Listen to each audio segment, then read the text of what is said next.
everyone. I hope you guys are doing well. So excited to be live with you guys here. And for you guys watching the replay, wherever you're watching it, yeah, you can pretend that you're live and still feel free to jump into the comments and just say hi.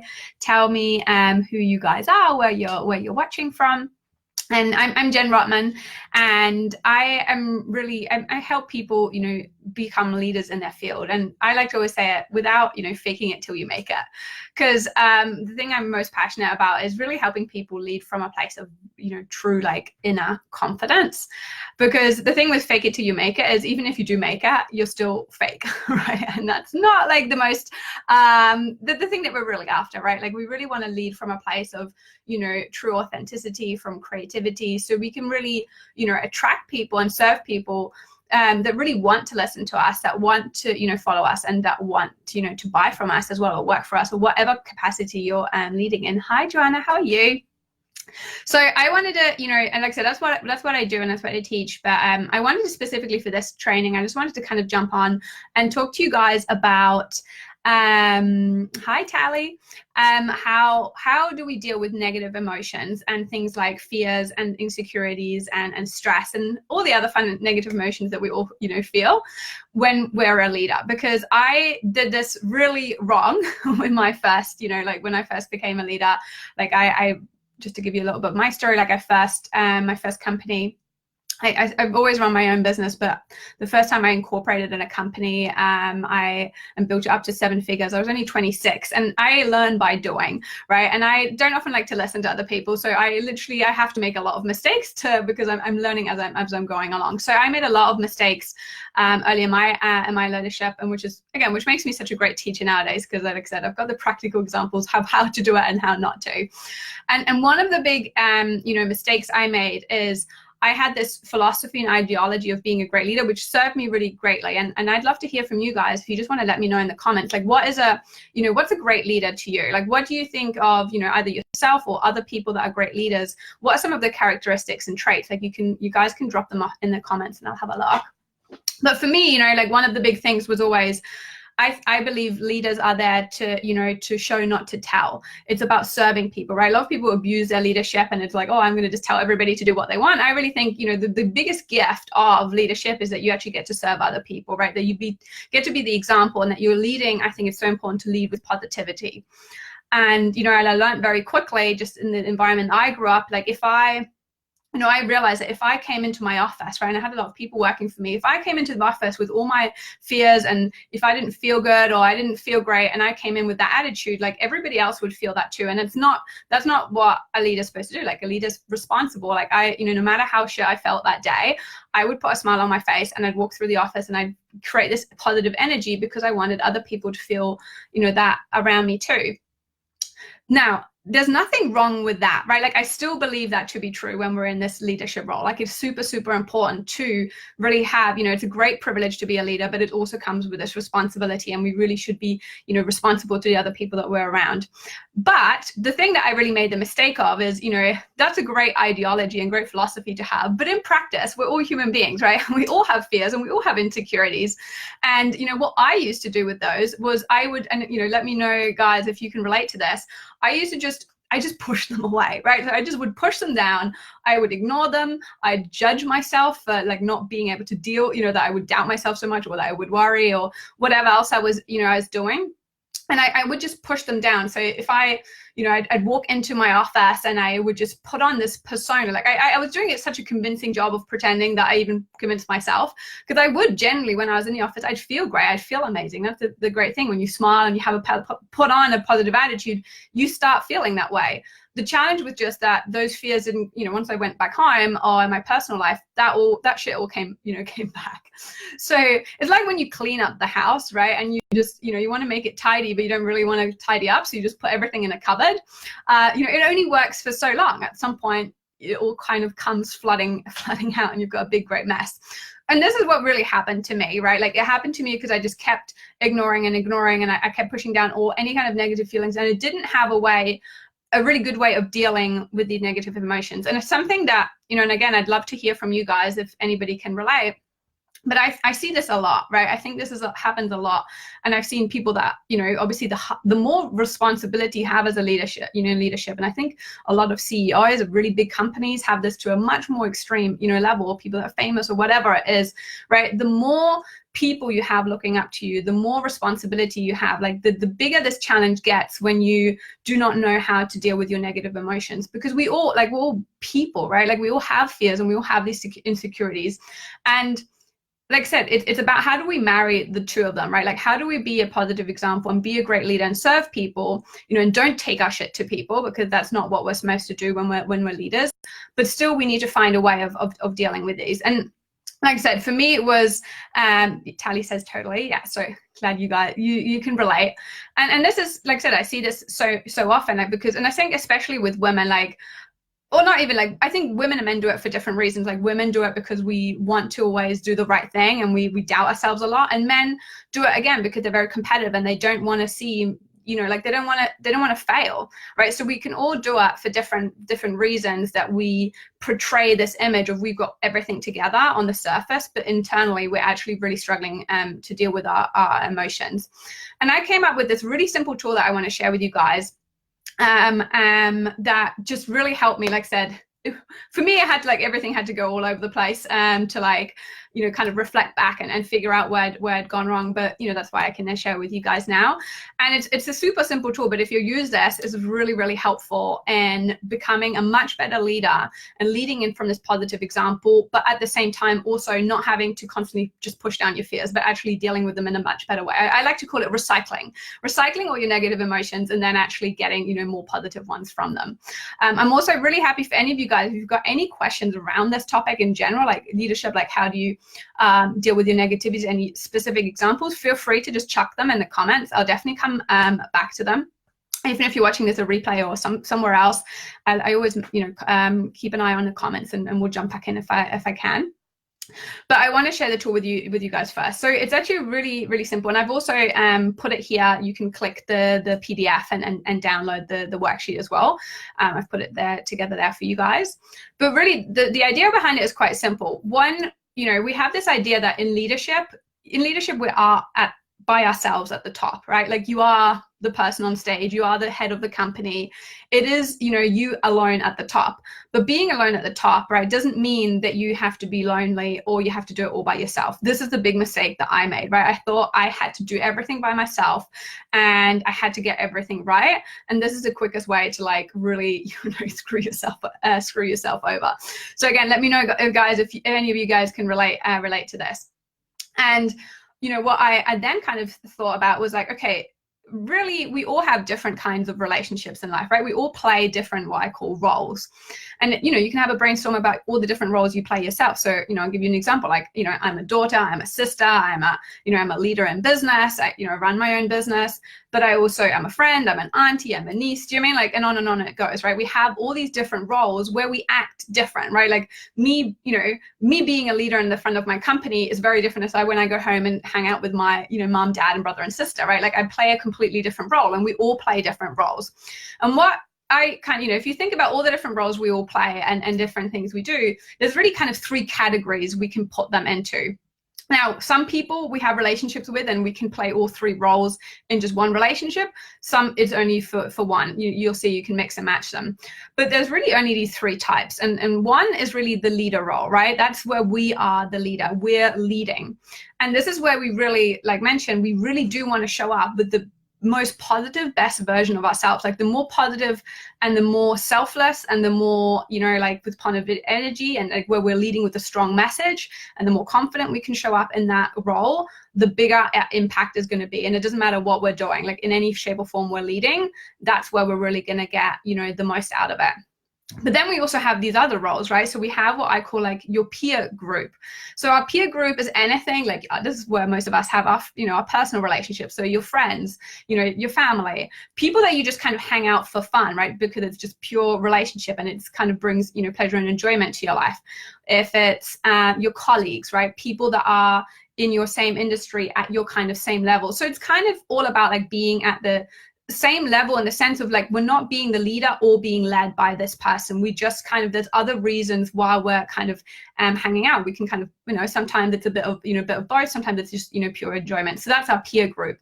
And then we finally have the last group, which is where we're the kind of mentee role. So we're actually being led, right? So this can be from, you know, professionally, as in, you have a, you know, professional coach, you have a professional mentor, you have a boss, right, or somebody higher up in your organization that's, you know, leading you. You have your parents, you have, you know, somebody that you ask for, you know, friend, or somebody that you really respect and admire that you ask, you know, for guidance.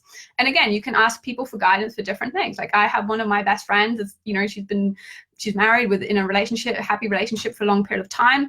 She's probably one of the best examples I know of having a personal, you know, romantic relationship. So when I want advice, I go to her, but I might not ask her advice about, you know, my career, because we're completely different there. So does that make sense? So we can have people that are, we have different kind of role, we play kind of go into different categories. But when you kind of map it out that way and you start looking at these, you know, you've got your leadership role, you've got your peer group role, and you've got your, where you're being, you know, the mentee.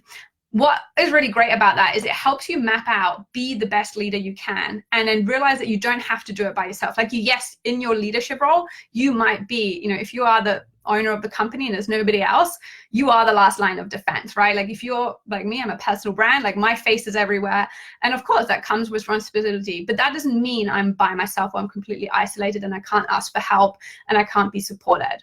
Right. And it's what I really, really learned. Like I said, I learned this the hard way, was like creating the second time round, like strong peer groups and strong mentee relationships, right? Like I made sure that those were balanced out so I could be in my leadership role the best I possibly could be.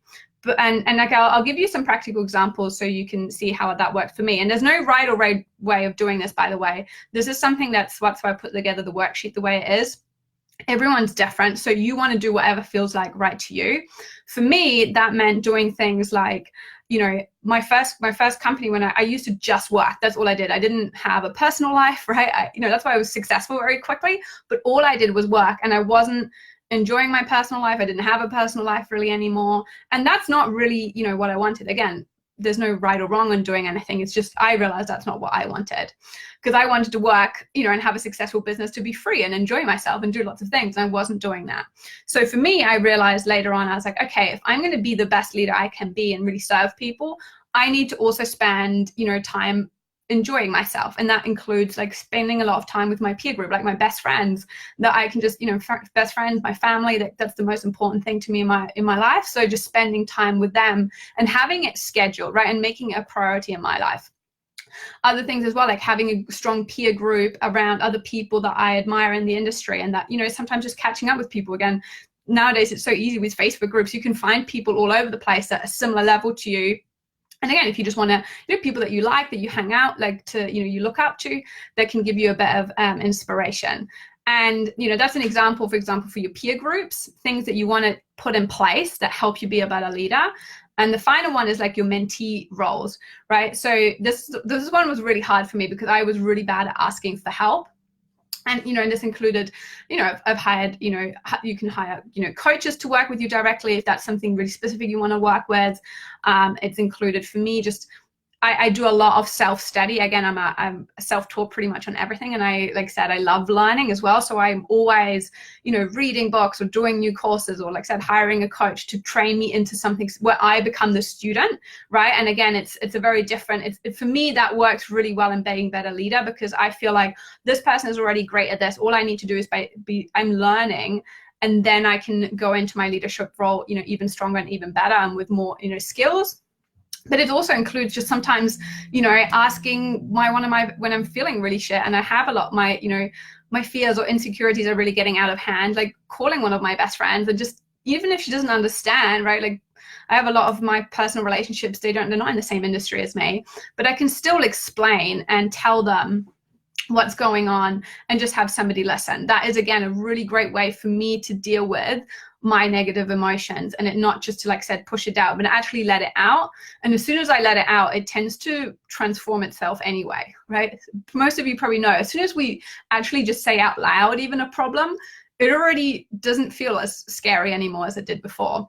And again, you don't always need another person to be that mentor to you? Do you mean you can even be yourself the mentor? You can have this relationship with yourself. And this is, again, this is for me a daily practice, like doing things like journaling and, you know, like mindset work and having a spiritual practice and doing meditations. Like all those things for me, again, are really, really crucial in getting rid of all those fears and insecurities. Like when I'm feeling really stressed, just journaling for a few minutes actually means I get rid of them. And then when I step back into my, you know, leadership role, like even doing like a live video like this, or doing a video, or getting on a client call, I am in a much better situation. I mean, I can show up genuine with the energy that I want to, you know, portray, rather than just pretending to. So I hope that helps you guys a little bit. Do you mean, just to give you a practical example of how you can use your peer groups, how you can use other people, and even, like I said, like certain practices you can do yourself, so you can actually be a much better leader. Because I think the biggest, you know, and let me know if that makes sense to you guys, and I'll have a quick read as well if any of you guys have any questions. But that is, like I said, I think the biggest thing that most people struggle with, which is leadership means we have to do everything by ourselves. Like we have to take on all the pressure, all the, do you know what I mean, like the responsibility, and we have to carry like literally like the weight of the world on our shoulders, and we don't have anybody that can help us, and we can never slip up, right? Like we have to always be perfect. We also have to show up with a positive attitude. And like I said, it is important to do that because you want to honor the people that you serve, right? I never, like I said, I don't do a video like this if I'm feeling really shitty. It's my responsibility to go away and, like I said, talk to a friend, or do some journaling, or do some whatever I need to do so I can step in with from a positive place, but doing it properly, right? Like going to the root of the problem rather than just covering up. So I hope that makes sense to you guys. And if you've got any questions, feel free to jump them in. I'm just going to quickly go through the comments here. What did Tally write? That evil critter brain loves to fill my head with all the negative thoughts. Yeah, exactly. That's I love that, Tally. And that's exactly the thing, right? Like our minds are always going. And I think the more responsibility you've got, right, the more your insecurities are going to show up. I actually believe the more money you have and the more successful you are, the more, that's the really beautiful thing about money and success, right? The more it's going to amplify your fears. Like I used to, you know, I remember when my first company I built, like I worked so hard to hit a certain financial goal, because I thought in my head, I was like, once I hit this goal, I'm going to feel financially secure. I'm like, there's so many things that can go wrong, and you know, I'm going to be protected. And I actually hit that goal like really, really quickly. The thing is, though, you know, despite what I believed, it was actually the reverse that happened. I actually became more insecure and more fearful, because like you said, it's nothing to do with actually the money in the bank or how successful, or the awards that you've achieved. I achieved all those things, but it's an internal thing. If it's made, like that's the whole reason why I hate, you know, not hate, but like I really try and like help people not build your confidence on fake it till you make it. When you fake it till you make it, you might make it, but you don't really make it, because you're going to feel like a fraud. You're going to feel like you're going to feel fake, right? Because you didn't actually deal with the fears. You just kind of bulldoze over them and you just push through them, which, like I said, you can definitely achieve things that way. I have a great example, and there's many examples in the world that do that. But it's, if you really want the happiness, if you really want the joy inside, which is what I think all of us are after, it's learning to deal with that mind, right? Like actually recognizing what that mind is going, you know, talking about, and ripping it out rather than just pretending it's not real. And Tally said as well, our mental and physical health cup is empty, we can't pour into others. Yes, that's such a great comment. And I totally agree, Tally. If we don't, this is always the metaphor I use as well. If we're not full, we can't serve others. And that's why those roles are so important, right? Like use your peer groups and your mentee groups to fill your cup, because that's how you generally can show up for other people. Again, I always say you can't give what you don't have, right? So that's like the real realization I came up to. I let this happen. I went through such a bad place. I had nothing to give anybody anymore, and I really had to kind of start all over again from scratch to build myself back up. And I had to like leave the company that I built with all the people that I absolutely loved and adored, but it was just because I knew I didn't have anything to give to them anymore.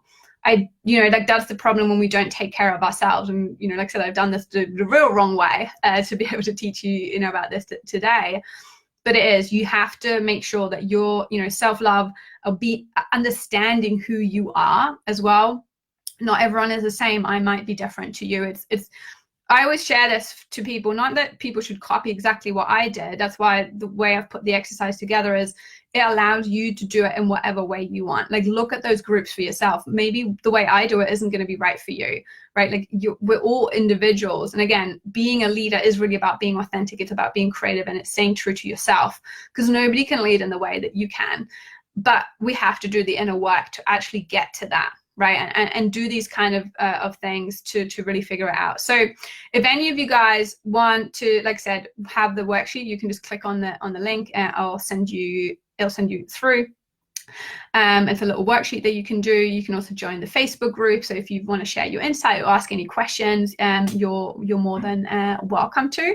And obviously, if you're watching this video later anywhere else, just feel free to always write down anything in the comments. But yeah, thank you guys so much for joining and for watching. And yeah, enjoy the rest of your day.